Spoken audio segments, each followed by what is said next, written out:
Hello and welcome to another episode of I Love to BS. Build stuff. Today what we're going to cover is strapping your foam armor to some webbing straps or even just creating some anchors. Now I've come up with a 3D print that works incredibly well. Stay tuned and I will show you how this all works.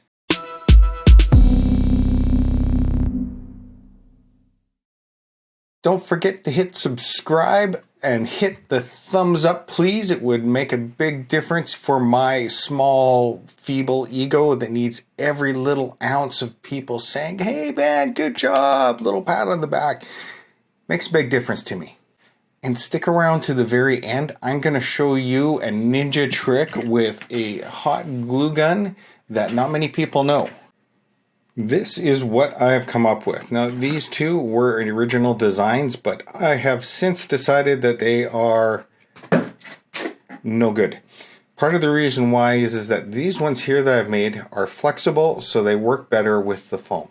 Here is one of the things that I do about attaching things to the inside of foam. Now, you can buy these D-rings from most sewing stores or outdoor outfitters and stuff.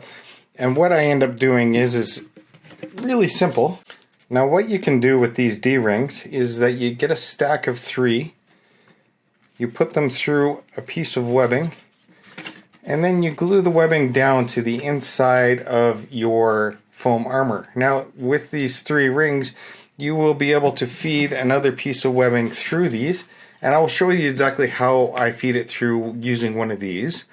But you can use these, and if you have access to them, go ahead and use them. I 3D print these. They can come in super handy.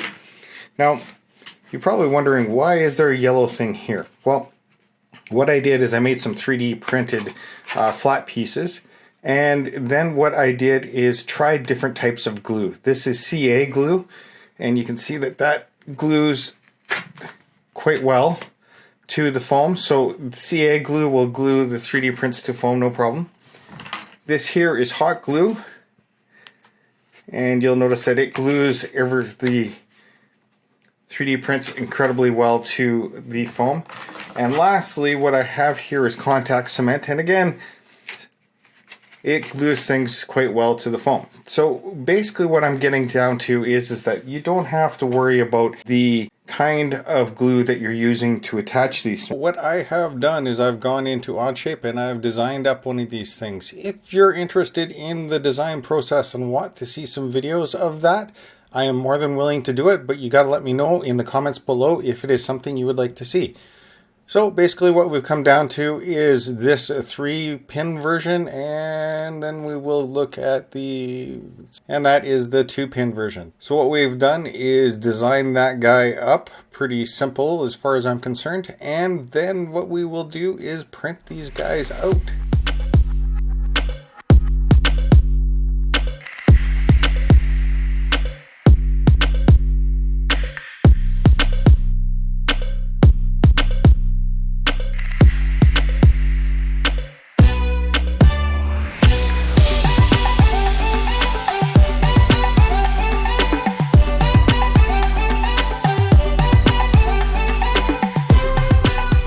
What we have here is a nice anchor point to the inside of your foam, or outside depending on what you want.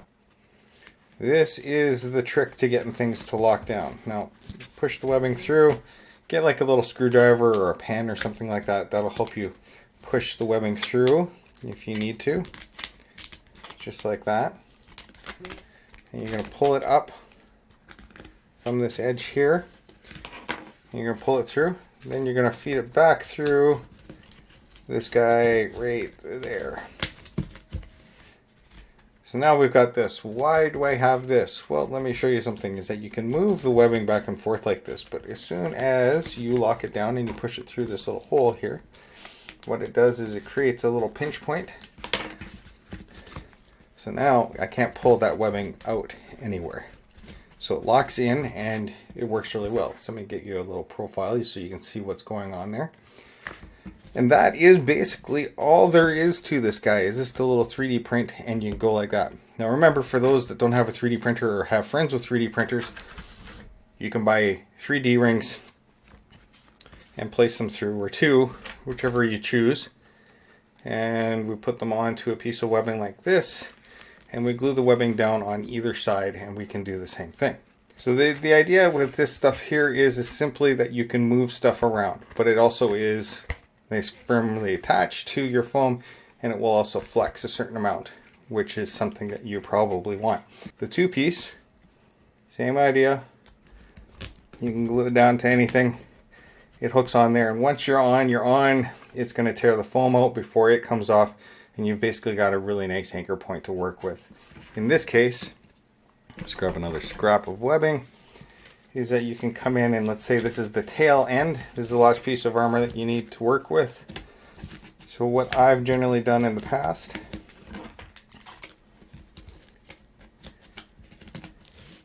come in here, and then you've got this tail end. What do you want to do with this tail end? Well, you want to tack it down, but you don't want to tack it down permanently. How do I tack this down semi-permanently?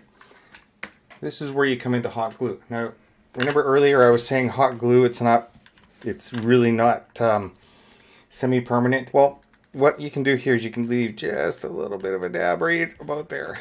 Nothing huge, just enough to put on there. And we're just going to lay that down. So now, what we have here is a tail end that's not going to go anywhere. But what if I want to pull this off? Now I can give this a good tug and it'll come off, but there's the potential that it's going to wreck things. Here's the ninja trick. This is so cool. I learned this a little while ago. So you can take rubbing alcohol, make sure it's a fairly high percentage, use some Q-tips. What I have here is a nice little spray bottle that I use for my 3D printer. But if you spray hot glue with rubbing alcohol, it pops off so easy. So the solvent that works really well at getting rid of hot glue, rubbing alcohol. You're welcome. So if you want to take some armor and you want to hang it off some strapping, but you're not sure exactly where it's going to sit in the whole scheme of things, is that you can move this up and down. You can do this with this attachment because you can loosen this piece off, give it a tug. So you just lowered it. You can go into reverse. Reverse is a little more work where you have to kind of, tug and play with this thing a little bit, but you can still get her done. So this gives you an anchor point that you can move quite easily on a piece of webbing. I will be making some more 3D printed things like hinges for an elbow joint and stuff. Maybe some hinges for helmet masks and stuff. Let me know what you would like to see, or if there's a problem that you think that could be solved with the 3D print or a design. That's kind of what I'm here for, so give me some ideas on what you would like to see designed up, and let's make it happen. And I'll throw them onto Thingiverse for you too. The 3D print for these guys will be in a link down below, and you will also find the D-rings should you want to be able to use those. What you're going to see here is some more cosplay videos. Check them out. Also, you will be able to see my subscribe button. Click it. Please, please. I have a very small ego. It needs every little ounce of boost of every thumbs up and click that you could possibly give to those guys.